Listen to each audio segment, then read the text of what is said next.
Hello and welcome back to Cooking Live. Today we're making a special holiday treat, pumpkin creme brulee. I love creme brulee. It is one of my favorite desserts to order in a restaurant, but it's often quite high in calories and quite high in carbohydrates, specifically sugar. So today I have a lightened up version to show you, a lower carb pumpkin creme brulee. So I can't wait, let's get going. We're gonna start with a saucepan, a nice heavy bottomed one because we don't want our ingredients to burn. A creme brulee is a custard, which means that temperature management is going to be very important to the final product. We'll start with 3/4 of a cup of half and half, and add to that 1 can of fat-free evaporated milk. The half and half is half whipping cream, half skim milk. And so it's really lightening up the calories because we're not using all heavy cream. But by using the fat-free evaporated milk, we're gonna give it a little bit of body, but it will be missing that kind of mouthfeel that comes with fat. So we're gonna put a tablespoon of butter in there as well, and 3/4 of a teaspoon of pumpkin pie spice, and a half a teaspoon of salt. Okay? Put that all in here. Mix it up, and then we're going to heat it very gently on like medium-low heat. Just move that over here, turn it all the way down to medium-low, and let that get good and warm. While that's heating up, we are going to take 1 whole egg, which I already cracked and put in here, and 4 egg yolks. I already put 3 in here, but I want to show you how to split an egg here. It's got 1 egg and 4 egg yolks. Just kind of knock it on the side, break your egg in half here, and then use the 2 halves of the eggshell to separate out that yolk from the white.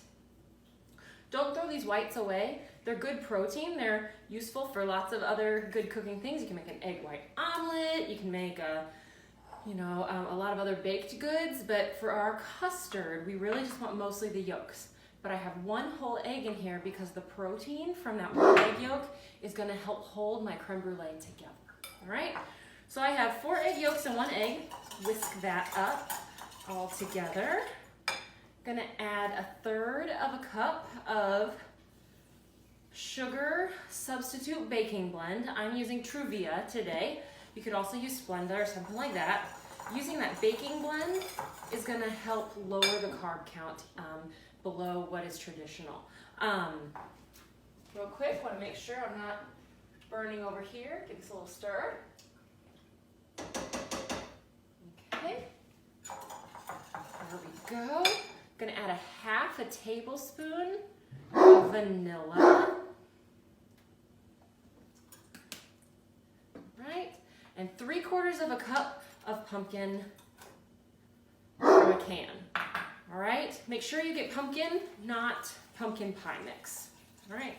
Just gonna mix that all up together until there are no lumps.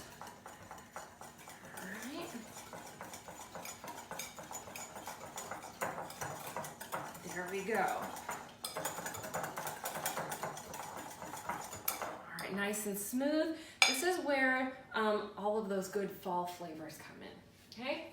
As soon as this pot here is just come to temperature, it's nice and hot, starting to bubble around the edges, and that butter is almost melted, we're gonna whisk that in there. And I'll bring the camera closer so you can see what I'm doing.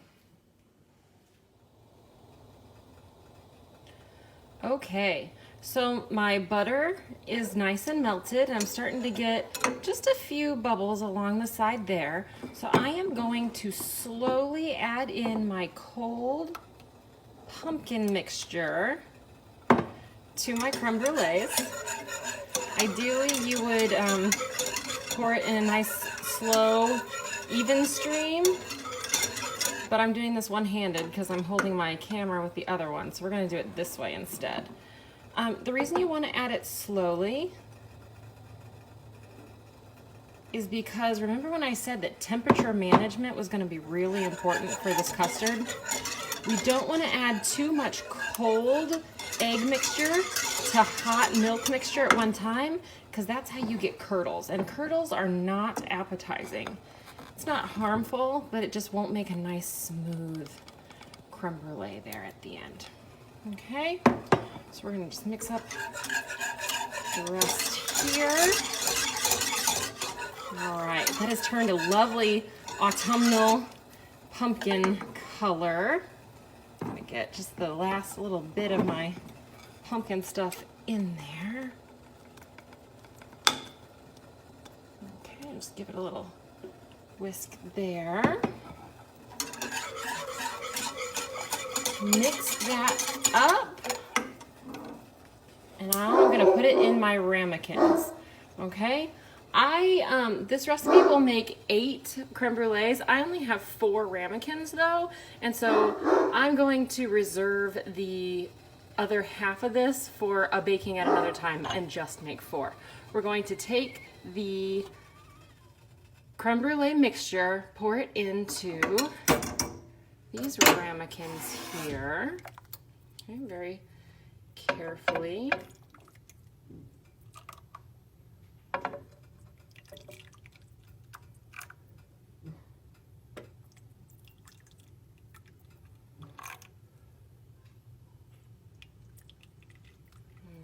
Right, and then those are going to come into a 325-degree oven. Now the other part of cooking creme brulee is that we really want these to cook nice and evenly, okay?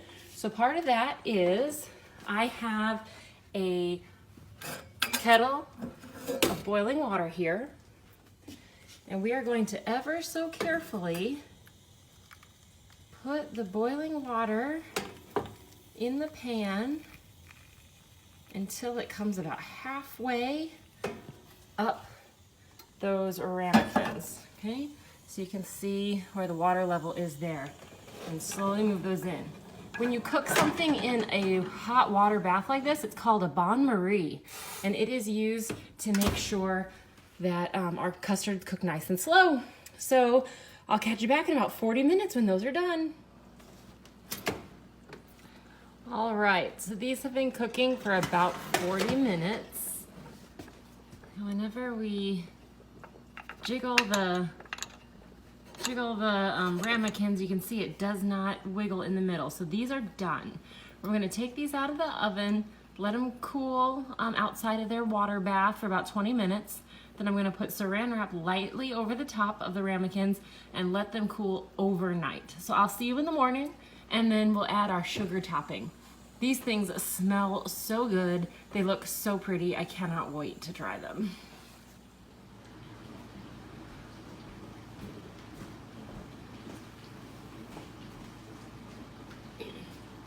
Good morning and welcome back to Cooking Live. Our creme brulees have been chilling for about, well, they've chilled for overnight, but as long as they've been in the fridge for 4 hours, that will be fine. They're a wonderful color, a wonderful texture, and I'm so excited with how they turned out. I put some white sugar, just regular white granulated sugar, in a dry pan over here, and let it heat up on medium-low, medium-low, until the sugar is melted and starting to turn brown. You can see that? It's not quite done. I don't have enough brown here. So just leave that sit for another minute or so. It's been in there about 2 minutes. It doesn't take very long. It's important to use regular sugar for this step because we need that regular sugar to make the right caramelized topping for our creme brulees. All right. You don't need to stir this. Just let it sit. Let it do its business. All right. It is melted. And it is a nice caramel color, and so I'm just going to show you how to do one. Just pour it over, just drizzle it on the creme brulee. Okay, I'll let the rest of that sit in there. Just going to let it do its topping thing, and that will harden as it cools. That's what gives creme brulee that nice crunch as you go through it with your spoon. I'm only going to do one right here, right now, because I need these to travel for my event this afternoon. And so it works best if you put the sugar on just before serving. as the sugar sits on there, the condensation between the creme brulee and the sugar layer causes the crispy sugar layer to get soggy, which is not appetizing. If you have one of those little kitchen blow torches, the little butane torches, you could use that too. But I wanted to show you how to do it stovetop because not everyone has one of those torches. There you have it, a lower carb, fun, festive, fancy fall dessert. Try it out, let us know how it goes. Recipes will be posted later today. So enjoy. Thank you so much for joining me.